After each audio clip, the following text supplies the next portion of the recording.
Mother, is Maxwell House the best coffee in the whole world? Well, your father says so, and your father knows best.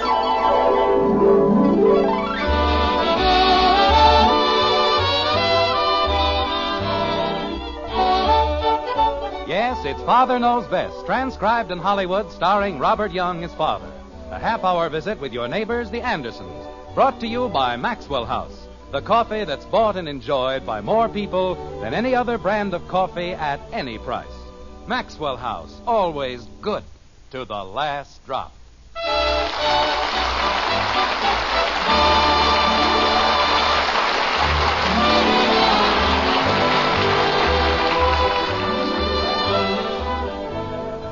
In the latter part of the 18th century, Dr. Friedrich Anton Mesmer conducted an amazing series of experiments in the field of hypnotism. In his work, Mesmer used rabbits, chickens, even people, with results we can describe only as astonishing. There was one field, however, which he neglected to investigate: the hypnotic influence of the average salesman on the average American home. In Springfield, in the white frame house on Maple Street, this subject is now about to be explored, but thoroughly, like this. Margaret. Yes, dear? What's this? What's what, dear? This? Oh, that. That's a magazine. I know it's a magazine, but what are we doing with a copy of the Poultry Breeders' Bulletin and Gazette? Well, we had our choice between that and the Mining Engineers' Monthly Manual. So you took the Poultry Breeders' Bulletin and Gazette. Naturally. We wouldn't have any use for a magazine about mining engineers, would we? Margaret. Yes, dear? Have you developed a sudden interest in poultry? No. A poultry breeder? Jim, don't be ridiculous. Well, you don't just go out and buy a thing like this without some reason. I didn't go out. He brought it here. Who did? Well, I don't know his name, but he was a very nice boy, and he's working his way through Harvard. You mean we bought a subscription for this thing? It was only $4, Jim, and if I thought you were going to make all this fuss... I'm not making any fuss. It's just that I see no reason for throwing money away on things we don't need. People always need magazines. All right, but why did you have to pick the Poultry Breeders' Bulletin and Gazette? I told you, dear, because we couldn't use the Mining Engineers' Monthly Manual. And we had to buy something, didn't we? He was a very nice boy. Margaret, I, too, am a very nice boy. I'm one of the nicest boys I know. And I work very hard for my money. Yes, dear. I have 3 children to support. 3 hungry children who eat like overgrown vacuum cleaners. Yes, dear. Well, how do you expect me to keep on feeding them if you keep on buying the Poultry Breeders' Bulletin and Gazette? I bought it only once. Margaret, don't you see what's happening? You've got our names on every sucker list in the country. That's not so. It certainly is. Look at that stack of magazines. The Bee Culture Quarterly. The Wine Growers Weekly. The Goat Herders Gazette. What good are they? We don't need any of them. Oh, dear. What's the matter? Jim, promise me you won't be angry. What did you buy now? Now, first promise me you won't be angry. All right, I promise. What did you buy? Well, Mary Edith Steele. You remember Mary Edith, don't you? Naturally, we went to different schools together. What about her?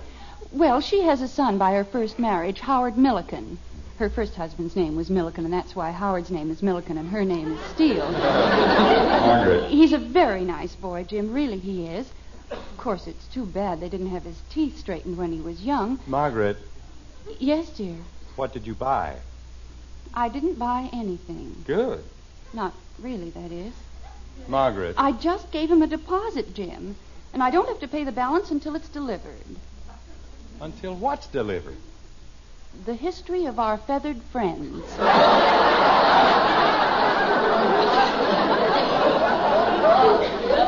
You bought a book about birds? Well, not exactly a book. Oh. It's 12 books. Margaret. But they're beautifully bound, Jim, and they cost only $18, and they're worth 3 times that. Howard said so. Margaret, Yes, dear? We don't want them. But I've given him a $2 deposit. Tell him to keep the deposit. We don't want the books. Jim, I can't do a thing like that. I can't possibly. Well, I can. What's the number? They don't have a telephone. Well, where do they live?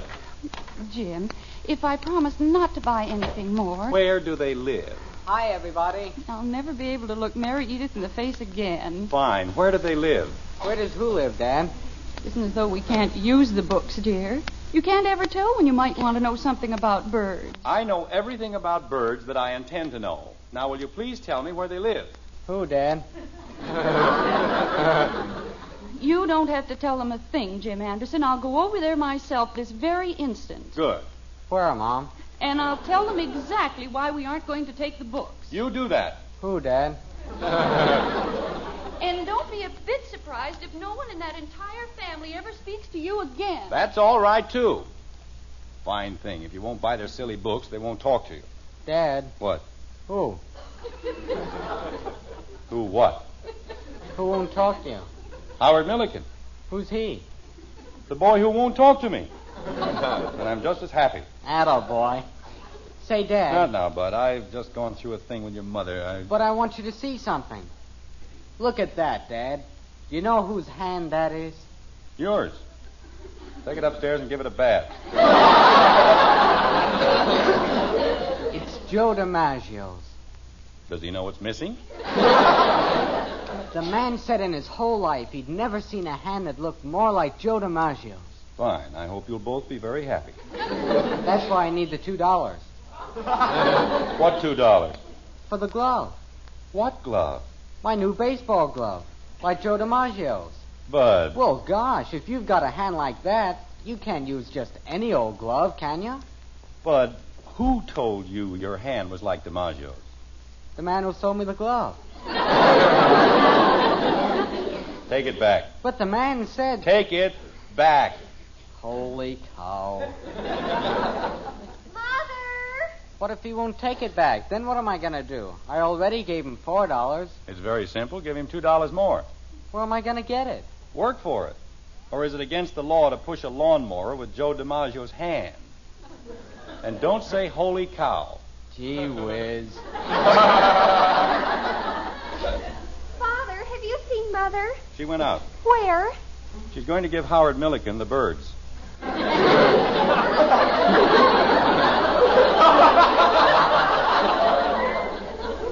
What? Never mind. Dad, would you lend me $2 if I gave you security? What kind of security? My old glove. No. That's what I figured. You don't know when Mother will be back, do you, Father? Pretty soon. What's in the box? The box? Box. B-O-X. A device for carrying things. Like the one you have in your hand. Box. Oh. Oh, it isn't anything, Father. Just something I bought. And paid for, I hope. Maybe I better go look for Mother. She might need me for something. Betty, come back here. Yes, Father. In the event that you missed that last bit of subtlety, I'll repeat it. And paid for, I hope. What if I threw in my scout knife? Well, Betty, It cost me almost $1.50. are you going to answer me? And that was 2 years ago, when $1.50 was $1.50. Bud, go turn off the sprinklers. They aren't on. Then turn them on. Good gosh, what some people have to go through to get 2 measly bucks. Betty, Yes, Father. you charged it, didn't you? Yes, Father. Why? Well, I didn't have any money. And anyway, I think it's awful. What is? The sweater, it's horrible. Then why did you buy it? I had to, Father. Janie Liggett's my best friend. I couldn't insult her, could I? Betty, for the sake of my poor belabored mind, would you please start all over again from the beginning? Well, Janie bought a sweater, and the clerk said, "Isn't it beautiful?" And I had to say yes. And then she told me I ought to buy one, and I couldn't say I thought it was hideous, so I did. You said it was hideous? No, I bought one. Well, take it back. Oh, I can't, Father. It was on sale. Oh, I don't know. When I was a boy, things like this never happened in my house. People bought what they needed, and that was all. Daddy. And so help me, if she bought something, I'll strangle her. Father. Hi, Daddy. Where's everybody? She's out.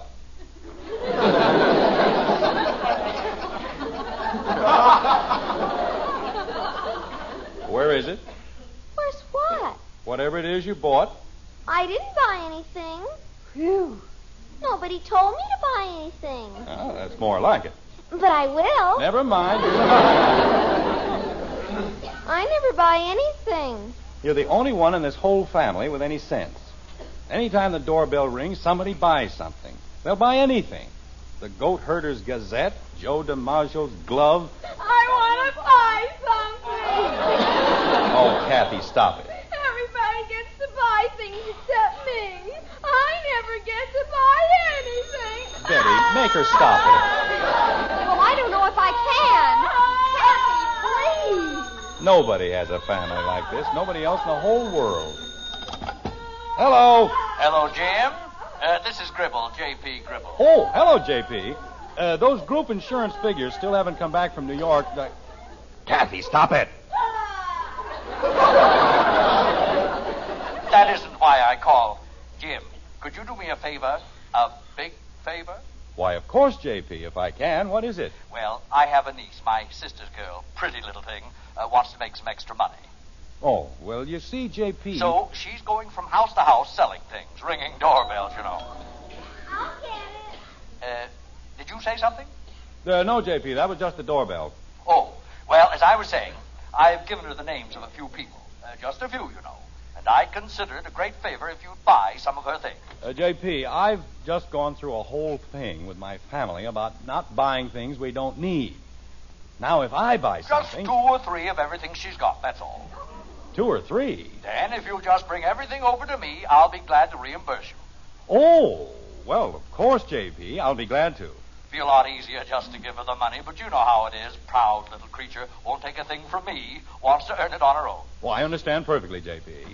Naturally, you won't let her know I've called. Oh, haven't heard from you in weeks. That's the idea. I knew I could count on you, my boy. And, I'll bring the things up to you in the morning? Any time at all, Jim. I'll be glad to take them off your hands. Fine. Well, I'll see you in the morning. Thank you, Jim, and good night, my boy. Good night, J.P. Who was it, Kathy? It was a lady selling things. Already? Tell her to come in. You want her to come in? That's right. But you said you didn't want us to buy anything. Kathy, we've been buying things for months from anybody who came to the door. Now, this is something special. This is something I've got to buy. Tell the lady to come in. I can't. Why not? I already told her to go away. Oh, no.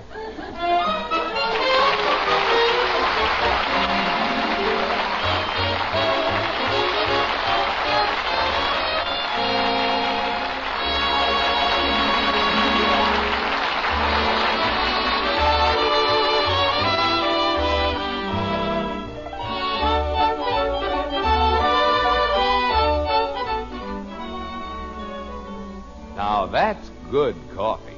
Best I ever had. Those words will really warm your heart when you hear them from the world's greatest coffee expert. Yes, ma'am. Because that #1 expert is the man you want to please most. Your husband. Of course, we think we're pretty fair experts. Our Maxwell House coffee is America's favorite brand. But the expert with the last word is that man of yours. And if you'll brew him a pot of Maxwell House, we're mighty sure he'll say, that's what I call good coffee.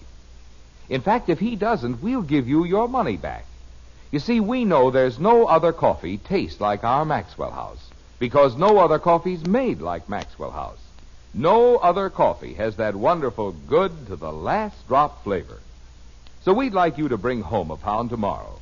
Start serving Maxwell House coffee to that husband of yours.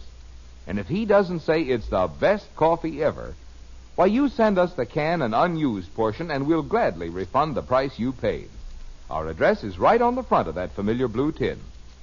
Tomorrow, see how much the world's greatest coffee expert enjoys Maxwell House coffee. Always good to the last drop.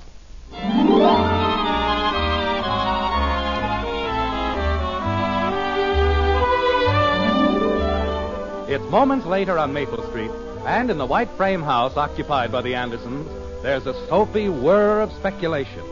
Will Kathy be able to find the salesgirl and bring her back? Will Margaret recover her $2 deposit from Howard Milliken? Will Jim be able to carry out Mr. Gribble's instructions? Certainly sounds exciting, doesn't it? It's drama, that's what it is. Sheer, unadulterated drama. Like this. Father, What is it, Benny? do you hate green sweaters? Not particularly. I do. Good. Of all the sweaters in the store, she would have to pick out a green one. Who? Janie Liggett. And I look terrible in green. She couldn't have gotten off the block. Janie Liggett? No, Mr. Gribble, that girl who was selling things. Daddy, I found her! Wow, good for you. Oh, it was so exciting, Daddy. She was just getting kicked out of the Woodies. She what? I mean, Mrs. Woody was telling her she didn't want any. Oh. Well, where is she? She's coming. And, oh, Daddy, is she pretty? She is, huh? She's got beautiful golden hair and big blue eyes. Who has, Father? Just someone with whom I have to do some business, that's all. What kind of business? Betty, why don't you go upstairs and worry about your green sweater or something? Well, if you're going to do business with beautiful blondes and don't want us around... I didn't say I didn't want you around. I merely said, just stay here and keep quiet, please. Hello. Oh, come on in. I left the door open. Thank you. Kathy, why don't you go somewhere and play? I want to watch. Well, just be sure that you don't... Hello there. I'm Jim Anderson. How do you do, Mr. Anderson? I'm Sheila Gibson. Yes, you certainly are. Come on in. Sit down. Thank you very much. Yeah, that's better, isn't it? Yes, quite. This is my older daughter, Betty. How do you do, Betty? Hi. And, of course, you've met Kathy. Of course. Hi.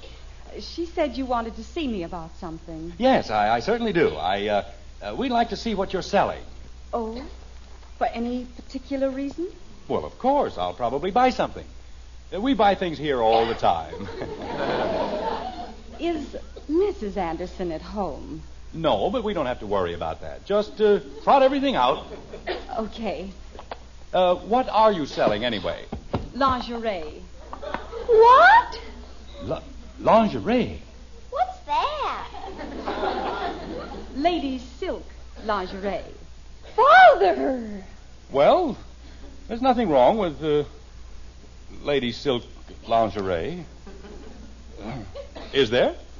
Not that I know of. Father, you can't look at things like that. Like what, Betty? Why can't I? If your mother can buy the Poultry Breeders' Gazette, I can look at lingerie.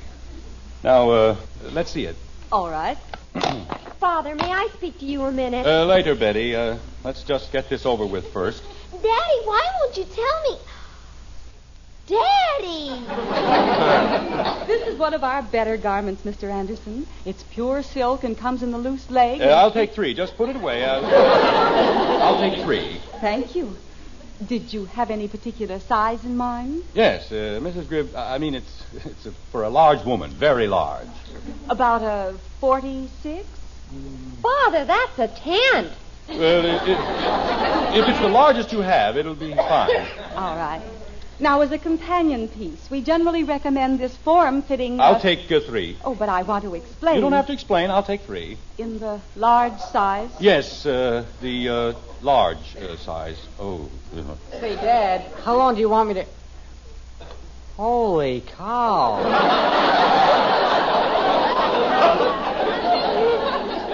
Bud, go turn on the sprinklers. I just turned them on. Well, turn them off. You just said to turn them on. Now I'm telling you to turn them off. And stop arguing. I wasn't arguing, but first you tell me to turn them on, then you tell me to turn them off, and... Holy cow.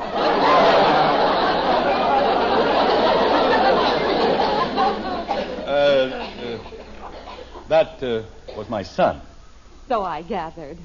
As a special introductory feature, Mr. Anderson, we're offering a new... I'll take 3. Just give me 3 of everything and tell me how much it is. Oh, that's very generous of you, but I really feel... It's quite all right, Miss... Gibson. Miss Gibson. I was saying to my wife just the other day, the next time somebody comes along selling things, we'll just take 3 of everything. That's what I said. Father, do you feel all right? Of course I feel all right. I feel fine. Your collar's melting.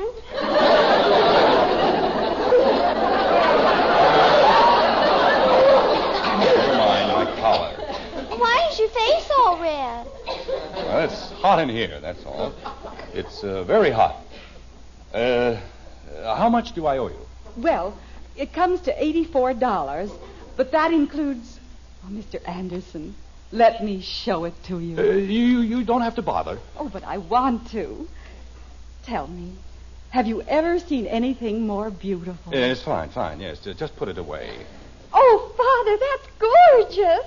How do you sleep in a thing like that? You don't sleep in them, silly. Have you ever seen anything so sheer, so soft, so beautifully delicate? It's great, just great. Now, will you please put it away? Oh, Father, may I look at it just for a minute? It's lovely, isn't it? You can look at it later. Hold it up against you so I can see. All right. Miss Gibson. Jim. Uh-oh. Jim, Howard Milliken says he's very sorry, but... Well... Mother, isn't it beautiful? It's a nightgown.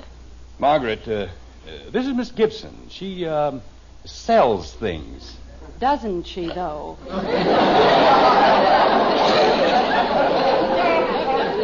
Mrs. Anderson, your husband's bought some beautiful lingerie, but about the size... The size is fine, Miss Gibson, and here's the, $84, and thank you very much. Oh, this is really wonderful, Mr. Anderson, and I want you to know I appreciate it very much. That's quite all right. Oh, of course. What does he care about $84? I'll see that your order's delivered in a very few days. That'll be fine, just fine. Oh, and thank you, Mrs. Anderson. You have a very generous husband. Oh, yes. Jim the Playboy, we call him. Margaret. Why don't you girls show Miss Gibson to the door? Oh, that won't be necessary, Mrs. Anderson. I'm sure they want to. Don't you, girls? I want to stay here. Kathy, come on. Thank you again, Mr. Anderson. Oh, think practically nothing of it. Goodbye. Goodbye, Miss Gibson. But I want to hear what they're going to say. Don't worry, you'll hear it upstairs.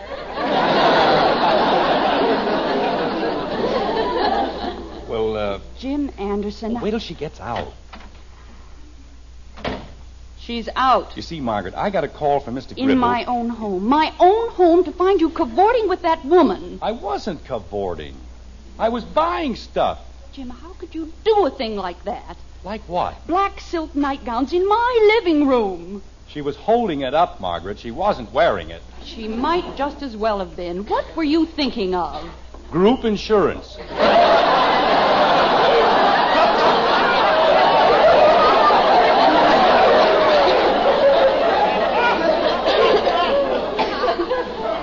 You see, Margaret, I got this call from Mr. Gribble. I wasn't out of the house for more than 10 and minutes. he said he was sending his niece over. The very instant my back is turned, Sending his you niece invite over. strange women into the living room. His niece over. And now only... His niece? His niece. You mean that was Mr. Gribble's niece? Uh-huh. And he sent her over? Yep.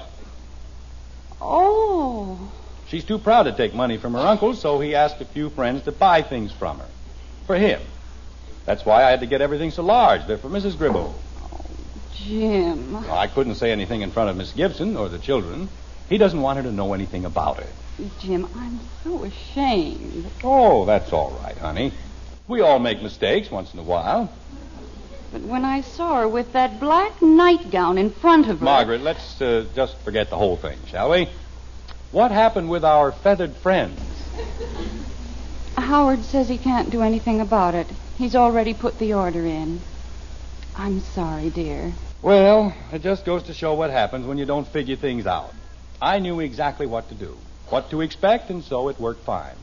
Gribble's happy, his niece is happy, and as soon as I get my $84, I'll be happy.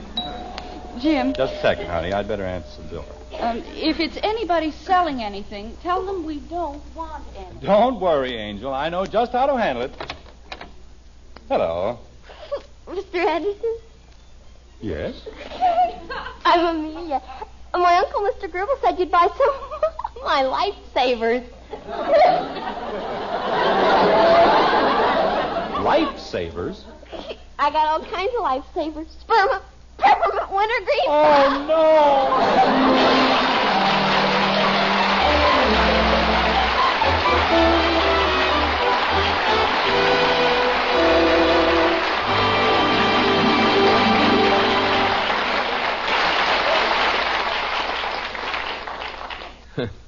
Seems like no matter how hard you try to go right, you sometimes go wrong in buying things. But that needn't happen when you buy coffee. No, ma'am. Because the world's greatest coffee expert can tell you where to find the most for your money, the most in flavor and just plain pleasure. All you do is set a cup of Maxwell House coffee in front of your husband. He's the expert we mean. And when he looks up at you with a smile and says, "Now that's a real cup of coffee," why, you'll know Maxwell House is your coffee buy. Find out tomorrow. Bring home a familiar blue tin of Maxwell House and listen to your husband praise that wonderful good to the last drop flavor. And then count all the truly good cups of coffee you get from that 1 pound. We think you'll be convinced. Maxwell House coffee gives you the most for your money because it's always good to the last drop.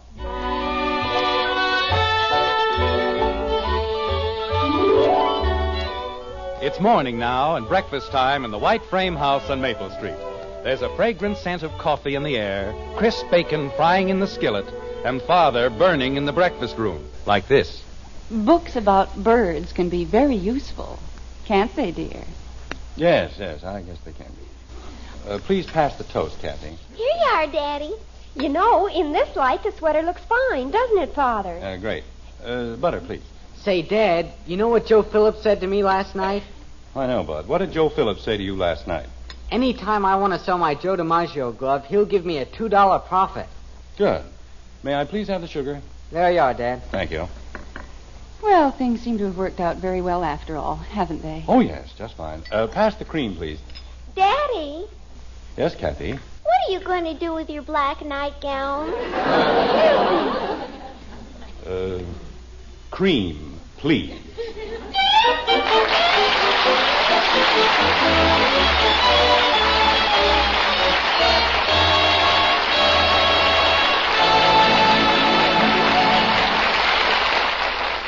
Say, Mom, if you have trouble getting your children to eat a hot cereal for breakfast, here's the perfect solution. Just serve them Hopalong Cassidy's favorite hot cereal, Post Wheatmeal. Yes, Post Wheatmeal. Just tell the youngsters how swell wheatmeal tastes with a wonderful nut-like flavor. Tell them how Hoppy gets plenty of real solid nourishment from that rich brown treat. Cooks in just 3.5 minutes. You'll see, you'll go along with Hopalong. It's the best hot cereal you ever ate.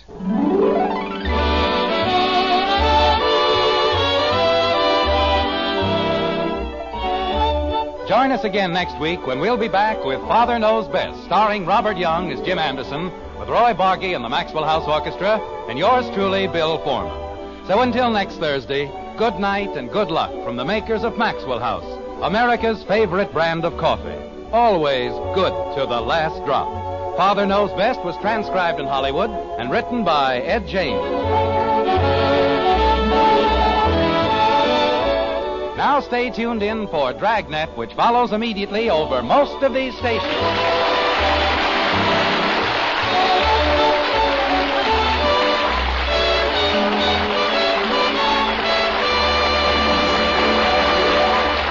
Yes, be sure to hear Dragnet. And remember, Bill Bendick stars tomorrow on NBC.